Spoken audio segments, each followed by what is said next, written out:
Hi, what's up? This weekend, the spoiler season will start at PAX for the next Magic set, War of the Spark. By all estimation, by any metric we can evaluate it, this is going to be a totally unprecedentedly crazy Magic set. Um, the things we already know about it are just completely nonsensical. This is going to be way outside the pale. So I figured I'd make some predictions. I have some theories as to how this is all actually going to unfold.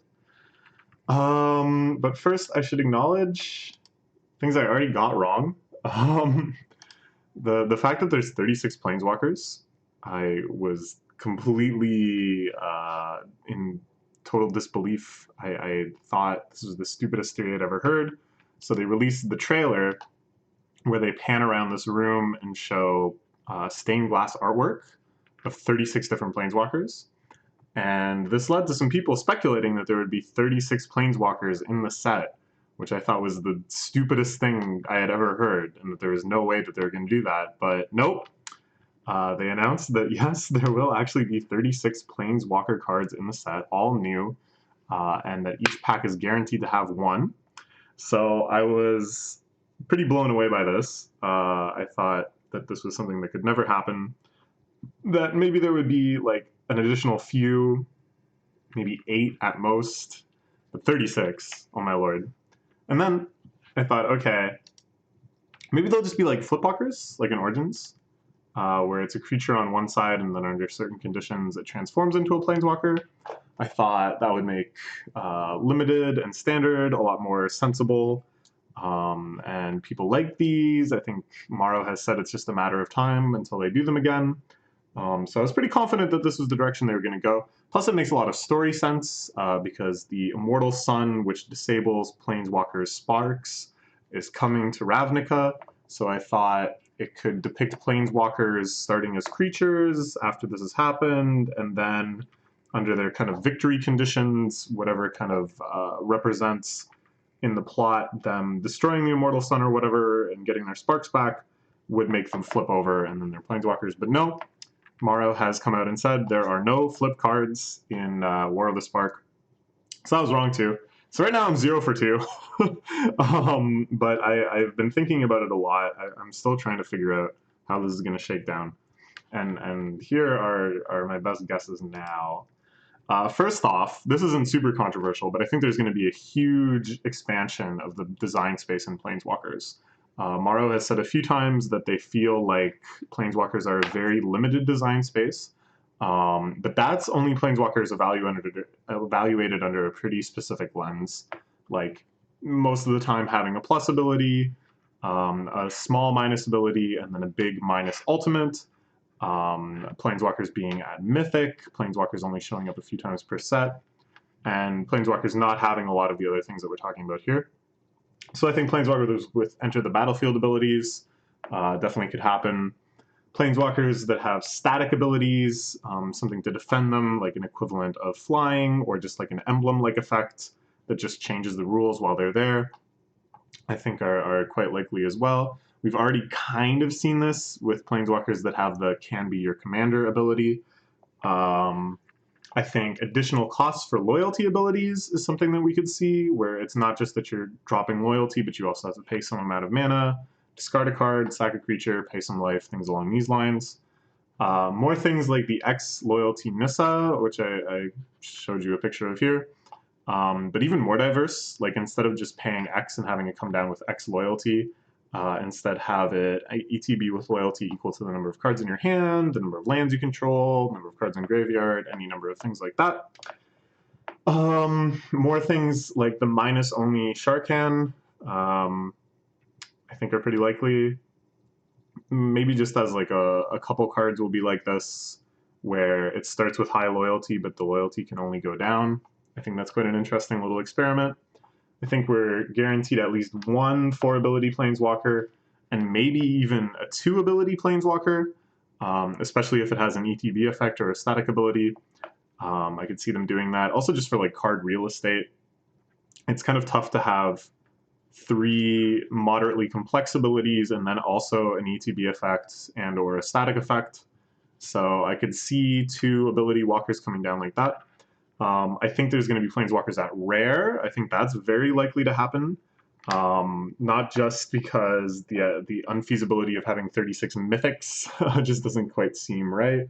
But this is something that Morrow has said is definitely something they've considered. And it would be a good way to stratify the planeswalkers in the story a little bit. So that you have your central story characters, your Gatewatch, people like that at Mythic, and then you have the more like supporting characters and stuff at Rare. Maybe even uncommon. I know recently with Dominaria, they had legendaries at uncommon. And given that this has just as much of a planeswalker theme as anything else has ever had a theme, and Amaro has many times stated that it's all about the as fan, like when you open a booster pack and just kind of fan out the cards, you have to see the themes of the set represented.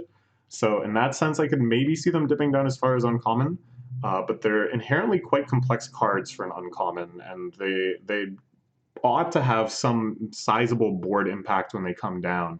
So I wouldn't really know what an uncommon planeswalker would look like, just in reference to the limited environment. And because of the new packing technology that we're guaranteed to get a planeswalker per pack, I think it's much less necessary to have things down as low as uncommon to have that nice as fan thematic prevalence. What I think is more likely is that we'll have a big expansion of planeswalker focused cards as well. So some specific predictions, I'm thinking a 2 CMC destroy target planeswalker in black, an undercosted creature, probably in green, that can only attack planeswalkers, that cannot attack players directly. Something that puts more loyalty on planeswalker cards. I don't even know what color this effect is in. I guess proliferate was in blue and black predominantly, and it's kind of like a proliferate type effect. Some like planeswalker only bolt, like a super efficient one. Maybe this is a little unreasonable. 1 CMC 4 damage, maybe just planeswalker bolt specifically 1 CMC 3 damage is more likely. I don't know. I think something kind of like the Chain Veil or Oath of Teferi, where you get to do a loyalty ability twice in one turn, is something that we could see kind of being more commonly spread out, like creatures that ETB and give you that effect, or a sorcery or something you can play that gives you that effect. I think there could even be an entire mechanic that functions based around having a planeswalker on the field, like creatures that get buffed or spells that have some sort of kicker-like effect if that's the case. I could even see them go so far as having it be triggered based on a specific type of planeswalker. Like if you control a Jace Walker, do this, this, this. Because they have kind of toyed with that sort of design space before in the planeswalker decks. And because of things I'll talk about later, I think in a limited environment, especially in like a sealed environment versus a draft environment, they could get away with having that sort of synergy be very explicit. I think there's going to be something like the Immortal Sun card, but just the first ability, which is, of course, that planeswalkers can activate their abilities, but for cheaper, kind of like a planeswalker Stony Silence or something.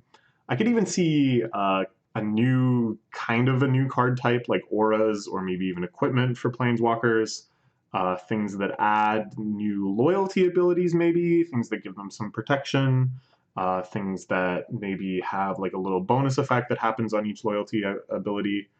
I don't know. And the reason I think a lot of this stuff is coming is that planeswalkers are kind of awkward. Like all other card types and all other archetypes and stuff, the more you print of them, the more there's a chance that one is going to be kind of a breakout and is going to start appearing a lot in the metagame and is going to need some answers. But the problem is if you start printing explicit answers to Planeswalkers cards, they're terrible in almost every limited environment and often won't see any play in Standard either.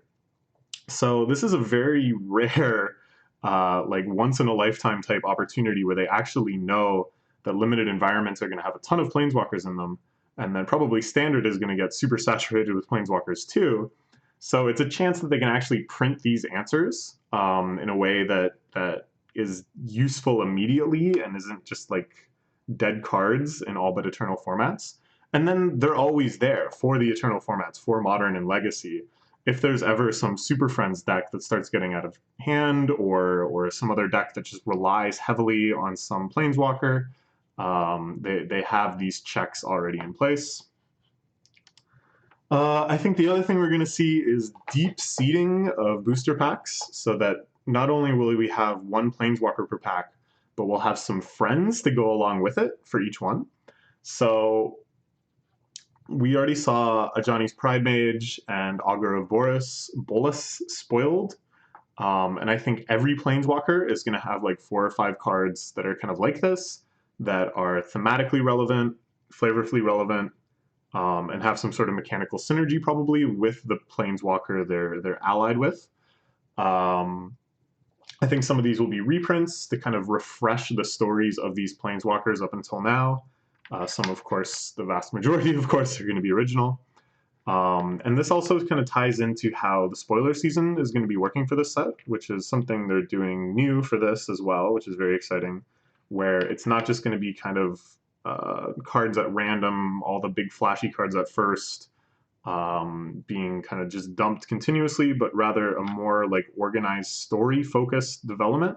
So I think it's going to be like each day they're going to look at a couple different Planeswalkers who are involved, and we'll see that new Planeswalker card plus their buddies that you're likely to pull in a pack with them. So I think probably the recommended limited format for this will be sealed because of that. So you kind of just get your packs, see what Planeswalkers you're going to be playing with, and then you already have some synergy built in with that. And I could even see them going so far as to have every single card outside of basic lands and maybe another cycle of lands or something be associated with one or more walkers explicitly, and have them always have at least one walker that will guarantee their co-occurrence with. So I'm not sure yet if it's going to be that the Planeswalker is going to take the mythic or rare slot, and such that every non-Planeswalker card is going to be uncommon or lower. But that definitely seems possible, and would kind of fit with this idea of everything else kind of being like utility cards and things that interact with Planeswalkers, and the Planeswalkers are like the core of your focus. I can see that being kind of cool.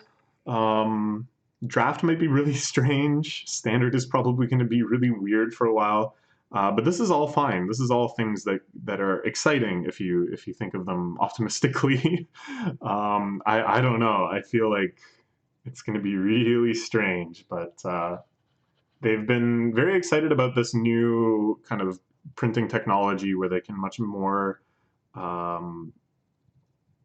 like do kind of complex patterning and seeding of packs.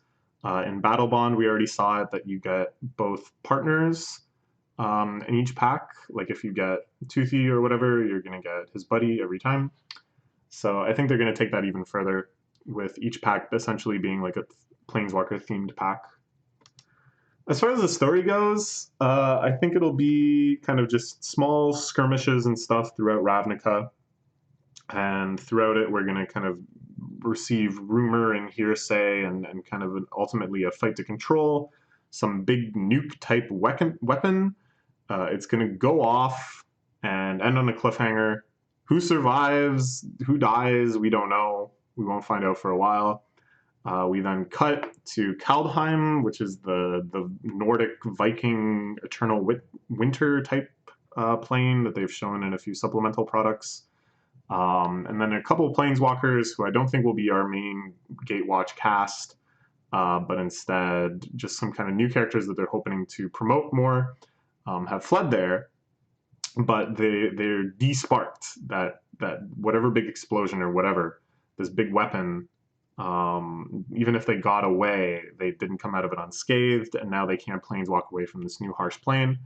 Is what I'm thinking, because Kaldheim is like really inhospitable and full of violence and war and stuff. So I don't think it's good to have a story where everyone at any time can just leave whenever they want. I think it'll be much more of an adventure if they need to come up with a way to get out of there without just planeswalking. And I think because of that also, we'll have no planeswalker cards in this set. And perhaps even several sets, as we see kind of like a non-planeswalking journey. Because there's going to be some in Core Set 2020. I would imagine they'd have a cycle of 5 in that, just like past Core Sets. Modern Horizons, we already know is going to be introducing at least one, I'm assuming at least a cycle. So I could see them taking a break in regular standard sets from Planeswalker cards, especially after having 36. But what I don't see is the end of Planeswalker cards altogether. Some people I've seen online have been suggesting this. I would be shocked if that happens. I also don't think that Planeswalker cards are going to change irreversibly on some rule level or on some mechanical level or anything like that.